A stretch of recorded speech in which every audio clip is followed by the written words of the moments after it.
Welcome to the Federalist Paper 1 class by the Grumpy Old Vet. This is Lesson 12 in this series. This lesson will cover the first of 85 essays, all written to the people of the state of New York, in counter to arguments by the Anti-Federalists, to convince the people of the 13 states to ratify the Constitution. Hamilton hits on principles that are relevant for today, and are just as true today as they were in October of 1787. With that, let's move out. Welcome to the class on Federalist Paper 1, brought to you by the Hillsdale Justice Project at Liberty Hall. Narrated by John Rutan. General Introduction. The Federalist Number 1, 27 October 1787, written by Hamilton for the Independent Journal, and as all 85 Federalist Papers start out, to the people of the state of New York. After an unequivocal experience of the inefficacy of the subsisting federal government, you are called upon to deliberate on a new Constitution for the United States of America. The subject speaks its own importance, comprehending in its consequences nothing less than the existence of the Union, the safety and welfare of the parts of which it is composed, the fate of an empire, in many respects the most interesting in the world. It has been frequently remarked that it seems to have been reserved to the people of this country, by their conduct and example, to decide the important question, whether societies of men are really capable or not, of establishing good government from reflection and choice, or whether they are forever destined to depend, for their political constitutions, on accident and force. If there be any truth in the remark, the crisis at which we are arrived may with propriety be regarded as the era in which that decision is to be made, and a wrong election of the part we shall act may, in this view, deserve to be considered as the general misfortune of mankind. After seeing that the current federal government isn't working, you are now tasked with considering a new Constitution for the United States. This is a hugely important matter, as its outcome will affect not just the Union itself, but the safety and well-being of the states and the future of the country, which is one of the most significant in the world. It's often said that it's up to the people of this country to show whether societies are capable of creating a good government through thoughtful decisions, or whether they are doomed to rely on chance and force. If that's true, the moment we're facing now is the one where that decision will be made. Choosing poorly could be seen as a misfortune for humanity as a whole. This idea will add the inducements of philanthropy to those of patriotism to heighten the solicitude, which all considerate and good men must feel for the event. Happy will it be if our choice should be directed by a judicious estimate of our true interests, unperplexed and unbiased by considerations not connected with the public good. But this is a thing more ardently to be wished than seriously to be expected. The plan offered to our deliberations affects too many particular interests, innovates upon too many local institutions, not to involve in its discussion a variety of objects foreign to its merits, and of views, passions, and prejudices little favorable to the discovery of truth. This idea will add the motivation of helping others to the sense of patriotism, which will make everyone who cares about the future more invested in the outcome.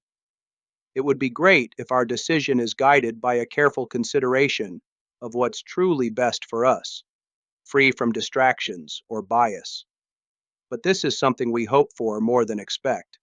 The plan being discussed impacts too many specific interests and changes too many local systems, so it will inevitably bring up other concerns, opinions, and prejudices that could make it harder to find the truth. Among the most formidable of the obstacles which the new Constitution will have to encounter may readily be distinguished the obvious interest of a certain class of men in every state to resist all changes which may hazard a diminution of the power, emolument, and consequence of the offices they hold under the state establishments, and the perverted ambition of another class of men who will either hope to aggrandize themselves by the confusions of their country, or will flatter themselves with fairer prospects of elevation from the subdivision of the empire into several partial confederacies than from its union under one government. One of the biggest challenges the new Constitution will face is the strong opposition from certain people in every state who have an interest in maintaining the power, benefits, and status of the positions they hold in state governments. Additionally, there will be another group of people with misguided ambitions, either hoping to gain power from the country's chaos or believing that breaking the nation into smaller confederacies will give them better opportunities for advancement than staying united under one government. It is not, however, my design to dwell upon observations of this nature. I am well aware that it would be disingenuous to resolve indiscriminately the opposition of any set of men, merely because their situations might subject them to suspicion, into interested or ambitious views. Candor will oblige us to admit that even such men may be actuated by upright intentions, and it cannot be doubted that much of the opposition which has made its appearance, or may hereafter make its appearance, will spring from sources, blameless at least, if not respectable, the honest errors of minds led astray by preconceived jealousies and fears. So numerous indeed, and so powerful are the causes, which serve to give a false bias to the judgment, that we upon many occasions see wise and good men on the wrong as well as on the right side of questions of the first magnitude to society. This circumstance, if duly attended to, would furnish a lesson of moderation of those who are ever so much persuaded of their being in the right in any controversy. And a further reason for caution in this respect might be drawn from the reflection that we are not always sure that those who advocate the truth are influenced by purer principles than their antagonists. Ambition, avarice, personal animosity, party opposition, and many other motives, not more laudable than these, are apt to operate as well upon those who support as upon those who oppose the right side of a question. Were there not even these inducements to moderation, nothing could be more ill-judged than that intolerant spirit which has at all times characterized political parties. For in politics, as in religion, it is equally absurd to aim at making proselytes by fire and sword. Heresies in either can rarely be cured by persecution. I don't intend to focus too much on these types of observations. I understand that it would be unfair to assume that any group of people is only opposing things out of self-interest or ambition, simply because their positions might make them suspicious. We must be honest and admit that even those people may be acting with good intentions. Much of the opposition we've seen, or will see, comes from honest misunderstandings based on fears and prejudices. There are so many factors that can cloud judgment that we often see wise and good people on both sides of important issues. This should remind us to be more moderate in our beliefs, especially when we're sure we're right. It's also important to remember that those supporting the truth may not always be driven by purer motives than their opponents. Ambition, greed, personal hatred, and party loyalty can influence both sides of a debate. Even without these factors, it's always a mistake to adopt an intolerant attitude, as history shows. Just like in religion, trying to force people to agree through violence or oppression rarely changes anyone's beliefs. And yet, however just these sentiments will be allowed to be, we have already sufficient indications that it will happen in this, as in all former cases of great national discussion. A torrent of angry and malignant passions will be let loose. To judge from the conduct of the opposite parties, we shall be led to conclude that they will mutually hope to evince the justness of their opinions, and to increase the number of their converts by the loudness of their declamations, and by the bitterness of their invectives. An enlightened zeal for the energy and efficiency of government will be stigmatized as the offspring of a temper fond of despotic power and hostile to the principles of liberty. An overscrupulous jealousy of danger to the rights of the people, which is more commonly the fault of the head than of the heart, will be represented as mere pretense and artifice, the bait for popularity at the expense of public good. It will be forgotten, on the one hand, that jealousy is the usual concomitant of violent love, and that the noble enthusiasm of liberty is too apt to be infected with a spirit of narrow and illiberal distrust. On the other hand, it will be equally forgotten that the vigor of government is essential to the security of liberty. That, in the contemplation of a sound and well-informed judgment, their interest can never be separated, and that a dangerous ambition more often lurks behind the specious mask of zeal for the rights of the people than under the forbidding appearance of zeal for the firmness and efficiency of government. History will teach us that the former has been found a much more certain road to the introduction of despotism than the latter, and that of those men who have overturned the liberties of republics, the greatest number have begun their career by paying an obsequious court to the people, commencing demagogues and ending tyrants. Although these ideas may seem fair, we can already see that, like in past major debates, a wave of anger and hostility will be unleashed. Looking at the behavior of opposing sides, it seems they'll try to prove their points by loudly arguing and attacking each other.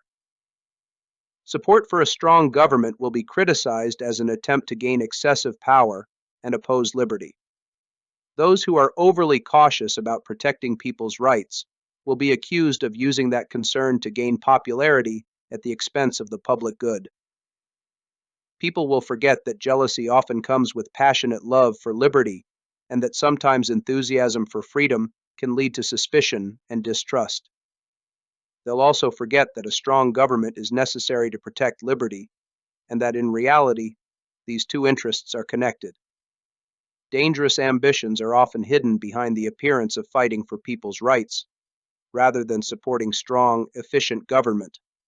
History shows that the path to tyranny is often started by those who pretend to care for the people, only to become tyrants. In the course of the preceding observations, I have had an eye, my fellow citizens, to putting you upon your guard against all attempts, from whatever quarter, to influence your decision in a matter of the utmost moment, to your welfare by any impressions, other than those which may result from the evidence of truth. You will, no doubt, at the same time, have collected from the general scope of them that they proceed from a source not unfriendly to the new Constitution. Yes, my countrymen, I own to you that, after having given it an attentive consideration, I am clearly of opinion it is your interest to adopt it. I am convinced that this is the safest course for your liberty, your dignity, and your happiness. I affect not reserves which I do not feel. I will not amuse you with an appearance of deliberation when I have decided.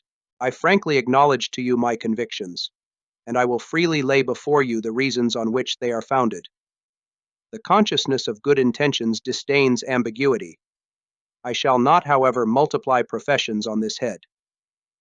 My motives must remain in the depository of my own breast. My arguments will be open to all, and may be judged of by all. They shall at least be offered in a spirit which will not disgrace the cause of truth. In what I've said so far, I've aimed to warn you, my fellow citizens, to be cautious of anyone trying to influence your decision on such an important issue with anything other than the truth. By now, I hope you've gathered that my thoughts are supportive of the new Constitution. Yes, I admit it. After careful consideration, I believe it's in your best interest to adopt it. I'm confident that this is the safest path for your freedom, honor, and well-being. I'm not holding back any reservations, nor will I pretend to still be undecided. I'm openly sharing my convictions and the reasons behind them. I believe in being straightforward, because good intentions don't need to be vague. I won't say more than necessary, but I'll leave my motives personal and my arguments available for everyone to evaluate, with the intention of upholding the truth.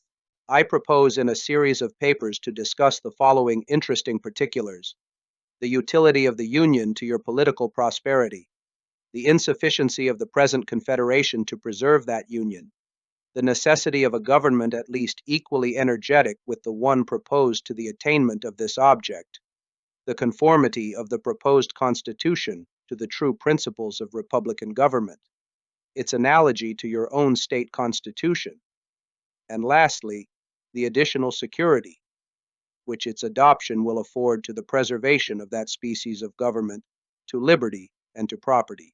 In a series of papers, I plan to discuss several important topics. 1. How the Union benefits your political success. 2. Why the current Confederation isn't enough to maintain that Union. 3. Why we need a government as strong as, if not stronger than, the one being proposed. 4. How the proposed Constitution aligns with the true principles of a Republican government. 5.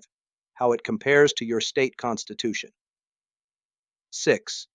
And finally, how adopting it will provide extra protection for your government, liberty, and property. In the progress of this discussion, I shall endeavor to give a satisfactory answer to all the objections which shall have made their appearance that may seem to have any claim to your attention.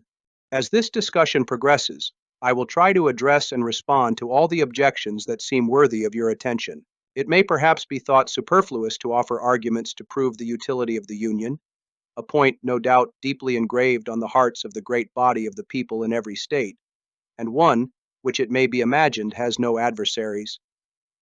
But the fact is that we already hear it whispered in the private circles of those who oppose the new Constitution, that the 13 states are of too great extent for any general system, and that we must of necessity resort to separate confederacies of distinct portions of the whole.